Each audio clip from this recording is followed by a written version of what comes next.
Всем привет! Мы продолжаем серию видео про французские и псевдофранцузские масла. Сегодня у нас на очереди бренд Yaku. Кто делает, где делают, Франция или нет. Меня зовут Антон Воронков, и вы на канале MyGT.ru. В этом видео мы разберем: первое, откуда появился бренд Yaku и какова его реальная история. Второе, на каких заводах и в каких странах производится тот Yaku, который мы с вами получаем в России. Третье, в каких странах мира популярен Yaku.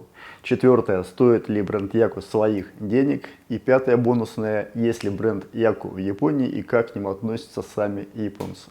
Поехали. Вот скажите, знаком ли вам бренд Yaku? Думаю, немногие скажут да, тем более у нас в Сибири он вообще не популярен. А тем не менее, это один из самых старых французских брендов с очень интересной длинной историей. Началось все, как обычно, не во Франции, началось все в Испании, в Барселоне в 1904 году. Инженер, родом из Франции, Марк Биркект, решает создать компанию по производству роскошных дорогих автомобилей. У него уже был небольшой опыт автомобилестроения, он работал в компании Quadra, там они делали такие смешные, причем электрические амнибусы. Единственная модель автомобиля, маленько позже, называлась она Castro. Но Quadra недолго прожила, ее купили испанские финансисты, переименовали фирму, назвали ее Hispano-Suiza Fábrica de Automobili, это испано-швейцарская фабрика автомобилей. Марка поставили на должность гендиректора и главного конструктора, а машину единственную это Castro, которая переименовывает их Hispano-Suiza. Позже они выпустили еще пару моделей, была одна очень интересная модель, шикарная машина, они сделали для короля Испании, Альфонса XIII, также одноименно назвали, так это она выглядела интересно. Но время для начинания на самом деле выбрано было не очень хорошее, потому что Европа тех лет была экономически и политически неспокойной. Все не зря волновались, потому что в 1914 году началась Первая мировая война. В 1914 году Hispano-Suiza отдают под контроль французской Gnome Drone. Это компания, которая делала самолетные двигатели, моторы для самолетов. Причем они сами практически ничего не делали, они давали все на субподряд своим лицензиантам. Это Renault и Лорен Дитриху. Да, вот Renault, то самое Renault, которое все знают, они делали в свое время самолетные двигатели и во время войны, Первой мировой в том числе. Вот, Марк в это время проявляет свои инженерные способности, разрабатывает в том числе и двигатели для самолетов, разрабатывает даже оружие, стрелковые пулеметы, которые устанавливаются в самолет и так далее. То есть работает над проектированием вооружений, над проектированием самолетных двигателей. После войны Hispano-Suiza выходит из-под контроля Gnome Drone, становится опять независимой. Руководство Hispano-Suiza решает создать дочернюю структуру для того, чтобы зарабатывать на продаже станков, инструментов и смазочных материалов. Вот как раз этот момент можно считать моментом рождения бренда Yaku. Я сейчас объясню почему. Дочернюю компанию называют OMA, сокращенно, сейчас, извините за мой французский, я попытаюсь произнести по-французски название, это Outillage Machine Outils, или сокращенно станки и инструменты. На этом месте мы с вами прощаемся с Марком и знакомимся с Жаном Динтильяком, который становится председателем OMA. Жан Динтильяк был французским бизнесменом, причем таким достаточно успешным. В 2020 году регистрируют они OMA во Франции в Сене, но за год до этого, Жан Динтильяк регистрирует собственный торговый бренд, торговый знак, он называется Яколин. И откуда взялось название Yaku, того бренда, о котором мы с вами говорим? Почему Yaku-то? Як – это последний слог фамилии Жана Динтильяка, Як, а Ко – это сокращение, помните, как американцы постоянно пишут, там, Limited Company, Ко сокращение. Так вот, показалось создателям бренда, Жану показалось, что будет хорошо, если будет соединено нечто французское с американским, потому что в то время во Франции все американское ценилось и считалось качественным, поэтому решили, что это будет звучать по-американски и круто, то есть так и называли там Яко. Ну, по-французски это читается Yaku, поэтому будем сегодня в течение нашего всего видео называть бренд Yaku правильно. Вспоминаем, что компания называлась OMA, станки и инструменты, то есть они, по идее, должны были продавать станки и инструменты. Они их вообще не продавали, они сразу стали продавать смазочные материалы в огромных количествах, потому что у Жана были связи и в автомобилестроительных компаниях, и в промышленности, и в авиационной промышленности, в том числе, вы помните прекрасно, где он работал. Так вот, они стали продавать очень много смазок и масел, стали делать новые рецептуры. Они, кстати, одними из первых в Европе стали добавлять в композицию своих смазок стабилизирующие присадки, моющие присадки. Только за ними все начали следующее повторять. Так вот, очень хорошо это все развивалось, они постоянно участвовали в разных выставках, в различных соревнованиях автомобильных, спонсировали, там, ставили какие-то рекорды со своими смазками и так далее, все это фиксировали, через СМИ все это преподносили, пропагандировали, делали рекламу. То есть у них достаточно массированная была рекламная кампания даже в те уже годы во Франции. Инженеры Яку придумали такой забавный прибор, он назывался Якометр, это анализатор износа моторного масла. А вот фото интересное историческое, Андре Ситроен стоит в середине, а Жан Нинтиляк справа стоит на фоне Розали, эта машина так называлась. Это 1933 год. Розали — это машина, которая непрерывно проехала 300 тысяч километров за 133 дня со средней скоростью 93 километра в час. В двигателе был залит Яку. Масло Яку было залито. В довоенные годы, я имею в виду Вторую мировую войну, на Яку сыплются армейские заказы очень много, причем они на своих складах держат по контракту стратегический запас смазочных материалов для французской армии. Представляете, какой-то объем там колоссальный. Вот, в это же время они начинают сотрудничество с только что образовавшейся Air France. Air France — это то же самое, что у нас был Аэрофлот. Вот, нам только зародилось в те годы, конечно, но тем не менее. С 1938 года по 1940 там опять на заводе пара рокировок. Сначала Нинтиляка меняет на посту президента Пьер Форжео, потом опять Нинтиляк становится, туда-сюда меняются. В это время, несмотря на обилие заказов армейских, не все так гладко, потому что много контрактов у Яку для войск союзников выигрывает Стандарт Ойл. Вот заметьте, да, в каждом своем видео про масла, который рассказывал вам про французский, американский, даже японский, где-то да участвует обязательно Стандарт Ойл, прадедушка нынешнего ExxonMobil. Вот, вездесущая компания, про которую я обязательно сделаю потом большое видео. Во время Второй мировой войны, когда немцы уже подступают к Руану, правительство издает указ о том, что завод Яку должен уничтожить все производство и все запасы свои стратегические, для того, чтобы они не попали в руки к фашистам. Полностью все уничтожается, разрушается полностью весь завод, уничтожаются, сжигаются все запасы базовых масел, присадок, все, что у них было на складах. В общем, досталось во время войны Яку знатно, так уничтожили все под ноль. К окончанию войны, вернее, у них осталось только, активы остались только в банковские, какие-то ценные бумаги, но никаких производственных площадей, ни завода, ничего не было, все под ноль сравняли.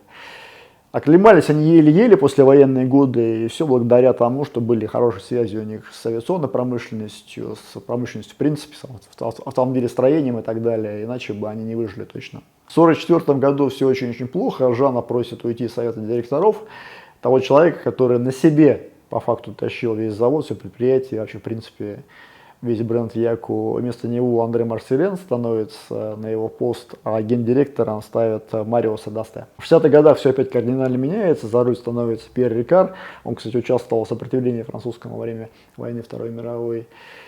В это время Яку ставит просто сногсшибательное количество рекордов в автоспорте, во Франции именно, внутри страны. Об этом можно почитать в свободном доступе, все это есть. Я вообще, в принципе, изучив информацию, могу без преувеличения сказать, что Яку является, наверное, одним из самых сильных игроков в автомотоспорте того времени по сравнению с другими брендами, тем более со французскими брендами. К сожалению, нам в России про это вообще ничего не известно. Наш среднестатистический покупатель думает, что спортивный самый бренд французский — это Мотюль, хотя заслуги в автомотоспорте у Мотюля там в десятки, если не в сотни раз меньше, чем у того же самого Яку.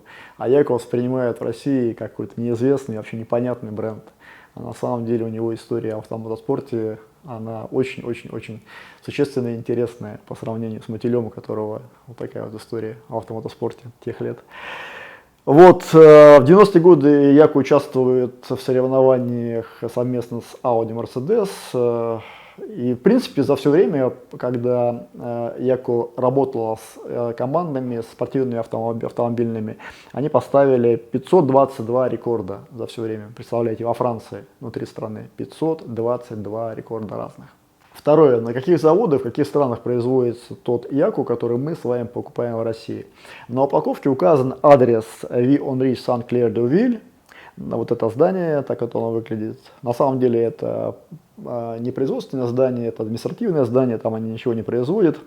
Забавно, там, кстати, рядом находится в нескольких десятках метров завод Fuchs. которых в Европе много и во Франции тоже. Но на самом деле завод, на котором производится весь тот яку, который мы с вами получаем в России, находится по другому адресу. Это Сан-Пьер-Ле-Эльбюф во Франции. Это такого нормального размера блендерный завод, небольшой, не маленький, который заточен под работу с базой, получаемой в еврокубах. Это очень типично для французов и, в принципе, для европейских миксеров. Посмотрим поближе на завод. Все аккуратно, чисто, красиво по-европейски. Внешний резервуарный парк есть, такой большой, характерный для старых заводов. Вот, кстати, небольшое видео с производства тоже давайте ознакомимся.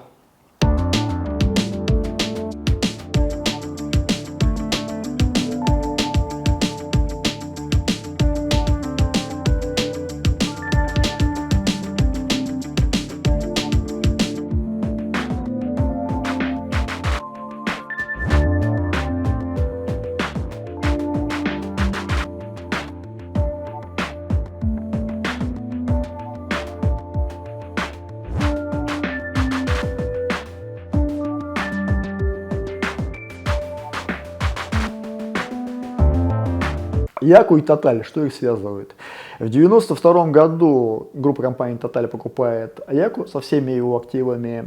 В те времена Total очень много всего скупает, вливает в себя, объединяет, создает дочерние компании, то есть они такую активную деятельность ведут, в том числе и вот Яку попались под руку.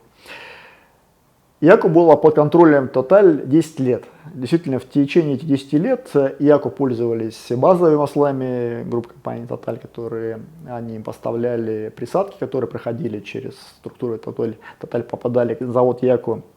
А в 2002 году Яку с Total распрощались. Это долгая очень история, если хотите, потом можно сделать отдельное видео, не хочу в этом сейчас зацикливаться, потому что много времени займет. Просто запомните, что в 2002 году Яку выходит из-под контроля Total, сейчас их связывают только сугубо экономические отношения, бизнес. Они никак не связаны между собой юридически. Total и Яку сейчас это две разные абсолютно структуры. Территория завода Яку и здание брендировано по самое не хочу. На всех видных местах есть логотип Яку. Это говорит о том, что на этом миксере, на этом блендерном заводе производится один монобренд Яку. Я не исключаю того, что по заказу сторонних структур на этом же заводе могут производить продукцию под другими брендами, хотя думаю, что это маловероятно. Ну, сейчас свободный рынок и экономическая ситуация нестабильная, поэтому я этого не могу исключить. Но, как правило, если такой монобренд преподносит свой завод как завод монобрендовый именно с одним брендом, они за другие бренды не берутся. Напомню, что Яку никогда не занималась нефтедобычей, поэтому все базовые масла и присадки они покупают на свободном рынке. Но присадки понятно, где базовые масла не важно, абсолютно где не покупают, потому что на всех стадиях производства, начиная от поступления в резервуарный парк базовых масел, делаются пробы, качество проверяется на стадии поступления сырья, на стадии варки, на стадии уже после упаковки, даже как у Фукса также берутся пробы, отдаются в лабораторию. Поэтому качество сырья и качество готовой продукции, оно всегда неизменное на больших, хороших блендерных заводах европейских, в том числе и на Яку, естественно. Третье. В каких странах еще продается бренд Яку? Ну, конечно, во Франции, само собой разумеется, там его купить не проблема. Его там люди реально знают, помнят, любят. Вы знаете, что я собираю банки раритетные, иногда даже заказываю их за рубежом во Франции, в Италии, в Германии, в Америке. Так вот, у коллекционеров во Франции огромное количество банок Яку старых, там 60-х годов, 50-х, 40-х даже есть, встречаются. Они их продают. Это говорит о том, что бренд там популярен, потому что там продаются такие раритетные банки, только очень популярных когда-либо брендов, которые там продавались на территории Франции. Это один из показателей того, что бренд реально был популярен в этой стране. Вы наверняка видели наше видео из Америки, мы снимали там в розничных магазинах, там бренда Яка нет, он там не продается. Судя по форуму Motor Talk в Германии, также о бренде Яка очень мало кто-то знает, практически никто его не использует и редко кто-то вживую видел. Только наша с вами многострадальная Россия и страны бывшей СНГ, где можно встретить Яку в рознице магазинах, кроме других стран. Вы знаете, наверное, вот я много где побывал, где ездил по странам, обычно внимание обращаю все на ассортимент всегда на автомобильный. Так вот, наверное, единственная Россия – это страна, где можно встретить все бренды мировые вместе взятые в одном локальном месте, потому что другие страны, как бы для них это не характерно. Только у нас в России все бренды есть. Четвертое. Стоит ли бренд Яку своих денег? Кстати, давайте перенесемся буквально на пару минут к нам в офис и посмотрим на упаковку Яку поближе. У нас в коллекции уже достаточно много разных продуктов. Есть европейских, американских, японских, разных, со всех уголков мира абсолютно. Есть очень редкие варианты, которых вообще ни у кого, наверное, нету в Сибири, в Новосибирске, может быть, даже в России. Занято еще не все, потому что у нас просто тупо кончились полки, куда их складывать все эти продукцию, все. Так вот, могу без преувеличения сказать, что баночка Яку, ее дизайн, как она выглядит, это одна из самых трэшовых банок, которые у нас есть. Такой страшный дизайн, блин, ну надо было еще придумать, конечно. Французы, что с них возьмешь? Дизайн очень страшненький, реально, прям. Ну, на мой вкус, конечно, не знаю, может быть, и многие не разделяют мой вкус, но тем не менее. Вот, банка сделана очень плохо сама по себе, то есть дешевый пластик используется, есть огрехи литья. Для французов это очень типично, французы, итальянцы, ну, для французов больше даже. Тоталь, постоянно какие-то трэшовые банки делают, все отваливается, все кривые, все наклейки кривые уже изначально, все люди воспринимают это, как будто это поддельная банка, хотя это настоящая Тоталь и Эльфа. Nissan тот же самый, европейский. Банка никак не защищена абсолютно, нет никаких там голограмм, там нет никаких надписей, которые видны при свете ультрафиолета, нет никаких защитных полосок стирающихся, ничего вообще, просто абсолютно ничего. И это опять же очень типично для внутриевропейского рынка. Они никак не защищают свою продукцию, которая идет на внутренний рынок, потому что все идет на внешний рынок, на экспорт, все защищено еще как. Вот Eni, тоже продукт. Крупнейшая нефтедобывающая корпорация, входящая в семерки Бикойл, Супермейджор, банка тоже такая трэшовая. Так вот, если смотрим любую банку, которая чисто экспортная, с непонятной историей, например, там Равинол тоже самый, с очень мутной историей, у него тут банка защищена там 100-кратной защитой, есть голограммы разные, есть при свете ультрафиолета, надписи видны, есть такие защитные полоски, здесь да, комбинированные крышка и так далее. Тут защита сверх меры. Это показатель явный того, что продукт идет на экспорт чисто. Так вот, баночка страшненькая, но тем не менее такая не похожая на все остальные. Свой завод во Франции. Понятно, кто, где, зачем и еще производит. Все прозрачно. Монобренд, что является, на мой взгляд, огромным плюсом. Я, в принципе, к французам отношусь немножко предвзято. К автомобилям французским, к продуктам французским, к маслам французским. Я считаю, что все-таки они по качеству не дотягивают до немецких, американских или японских тем более. Это мое личное субъективное мнение. Вы можете быть с ним вообще не согласны, но тем не менее я так считаю. Тем не менее, бренд Яку – это бренд, который заслуживает уважения, своей историей, своим подходом к бизнесу. Я считаю, что его можно смело покупать, я вам по максимуму все рассказал о нем, все, что мог. Если у вас есть какие-то дополнительные информации, можете ее дополнять. Сами французы о бренде Яку отзываются очень положительно. Те отзывы, которые можно почитать в интернете, на французских источниках, на форумах, они положительные в 99% случаев. Никакого негатива про этот бренд нет. Поэтому голосуйте кошельком, выбирайте с умом. Все я вам про бренд рассказал, решайте и выбирайте сами. Пятое, бонусное. Есть ли бренд Яку в Японии, как к нему относятся сами японцы? В Японии бренда Яку нет. Все, на этом все. Надеюсь, это видео стало для вас полезным и интересным. Подписывайтесь, ставьте лайки. С вами был Антон Воронков. Всем пока.